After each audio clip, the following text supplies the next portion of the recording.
France secretly controls most of West Africa. That statement may seem extreme and designed to elicit shock. However, it is fact, and I'm going to tell you how France has maintained this system of control for over 70 years. Pay attention.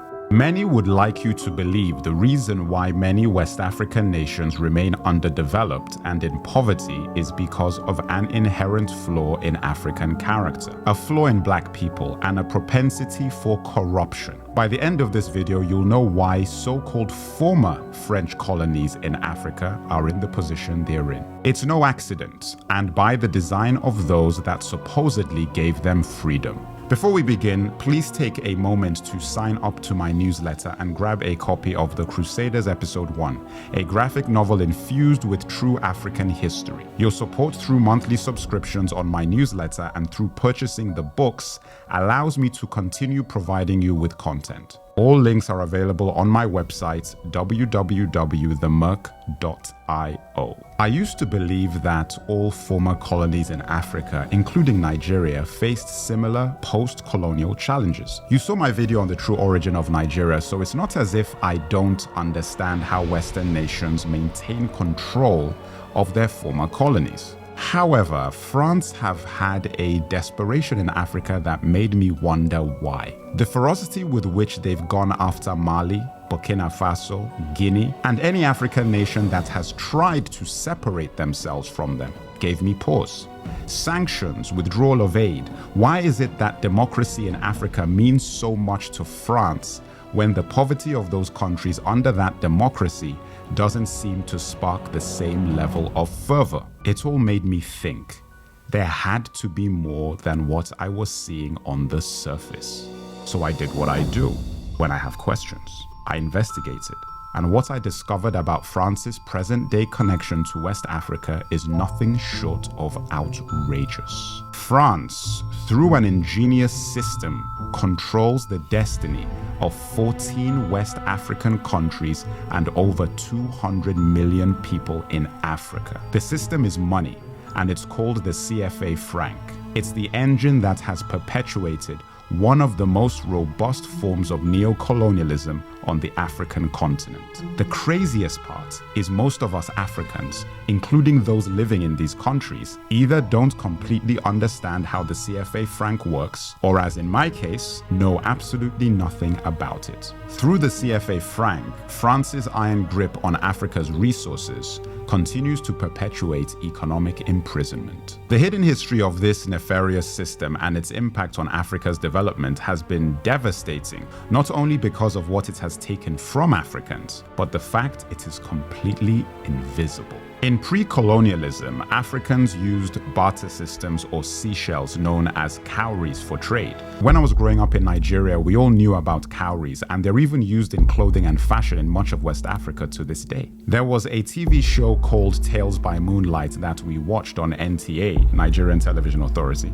and cowries often featured in those stories. However, I wasn't aware of the massive significance they had on my ancestors' commerce and autonomy. Cowries were so popular in West Africa that when the French and British initially colonized the continent, there was an exchange rate in place between cowries and European money. Of course, this ended very quickly because you can't effectively control a people if they have their own monetary system. France imposed their currency on local African markets with military force and collected taxes in French francs directly from African colonies that went back to the French treasury. France monopolized the production and trade circuits over time in what was to be known as French neocolonialism. So, to really understand how we got to where we are in Francophone West Africa, we need to go back to the end of World War II. Africa was decolonizing and France was economically crushed after a grueling war. It had been sapped of resources and manpower, and rebuilding its economy was going to take something radical. France joined the Bretton Woods Agreement, which, through the IMF, set rules and regulations for international monetary exchange, placing the dollar and pound at the top. It's actually mind-boggling that something that shaped the future of the entire world was simply decided on by a handful of countries in the same way the Berlin Conference divided up Africa. I don't think France had much say in the stipulations of Bretton Woods after a war that was pretty much won by America and the UK. France also didn't have the benefit of the close relationship Britain and America had. Thus, France relied more heavily on its African interests and needed to do something quick before it slid into an abyss it could never get out of. So, in 1945, at the end of World War II, France introduced a new currency called the CFA Franc. This was done to maintain control over its African colonies. The CFA Franc was initially tied to the French franc at a rate of 1.7 to 1. That was bad enough for us in Africa to suddenly have a currency that was inherently weaker than the franc imposed on us when we were the ones producing the raw materials that would rebuild a decimated France. However, this wasn't enough for them, and the exchange rate was increased to 2 CFA francs to 1 French franc in 1948, after just 3 years. African colonies who'd participated in the war in support of the colonial powers were trading with France at half the fair market rate. This overhauling of the franc totally undermined Africa's natural resource export. What you must understand is that the CFA franc was one of the most effective and damaging means of wealth transfer out of Africa in modern history. It rebuilt France from the ashes of war. The CFA franc is not a single currency, but a concept tying the currencies of multiple African nations to the franc. It operates in 2 blocks. The West African CFA franc, used by Benin, Burkina-Faso, Côte d'Ivoire, Guinea-Bissau, Mali, Niger, Senegal, and Togo. And the Central African CFA franc, used by Cameroon, Central African Republic, Chad, Equatorial Guinea, Gabon, and the Republic of the Congo. These 2 forms of the currency are at parity and interchangeable. In order to solidify the control of Africa that the CFA franc afforded, France backed and supported collaborators within African governments. This allowed France to maintain the franc zone and military bases in those countries. You might say that with something so obviously exploitative, why didn't any Africans oppose it? They did. The first country to reject the CFA franc was Guinea. Then President of Guinea, Sékou Touré, famously said, "There is no dignity without freedom. We prefer freedom in poverty to riches in slavery."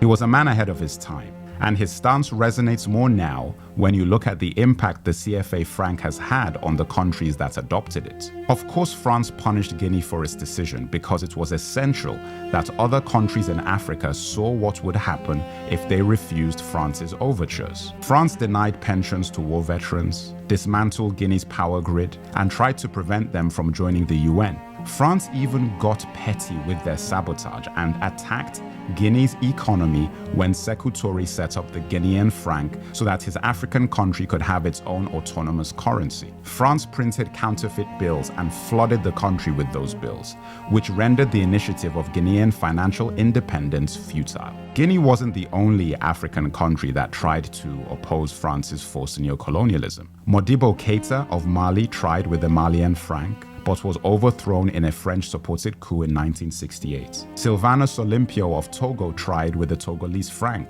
but was killed in an alleged French-supported coup in 1963. Any African leader that attempted to stand against the CFA franc and French neocolonialism was overthrown, sabotaged, or killed. In fact, France have meddled in African affairs over 40 times since many African nations gained independence in the 1960s.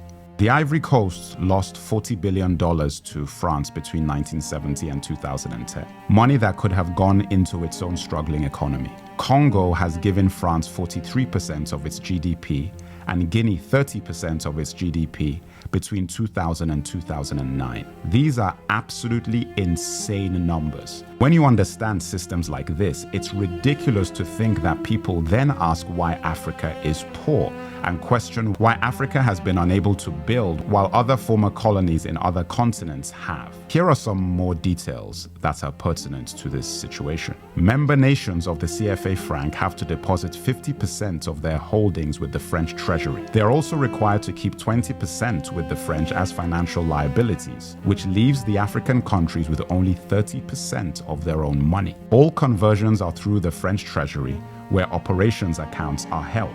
If one of the African countries' accounts is in credit, it is at France's disposal. But if that account is in debit, they have to pay interest to France. What's crazy is that no one knows exactly what France does with the money. This is because there isn't a great deal of transparency. They could be reinvesting it to their own benefit for all we know, while the African countries paying them battle poverty and economic ruin. It's insanity. The benefits to France don't end there. With the CFA franc system, they don't have to use their foreign exchange reserves when purchasing African imports. They run the market because they run those African countries' money. In fact, 3/4 of France's energy via uranium comes from Africa, from countries such as Niger. France company Bolloré owns most of West Africa's ports, which gives France a massive advantage over imports and exports. The CFA franc system, with its ties to the franc and now to the euro, limited the amount of inflation member countries experienced as compared to other African countries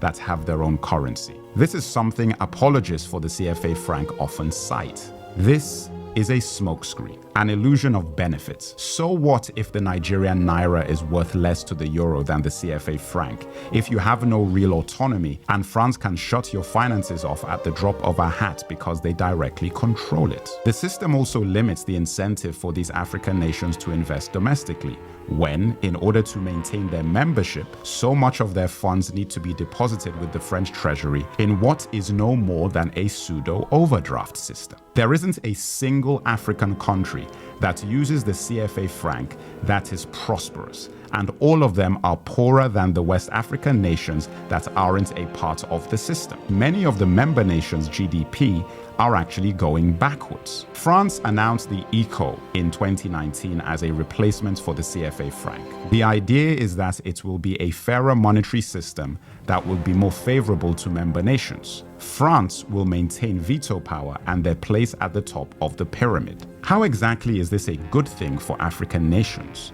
And why do they need to be in any kind of membership program set up by a former colonial power? It makes absolutely no sense. If you found this video informative, comment, like, share, and subscribe. All this will help the algorithm get this video and information to more people.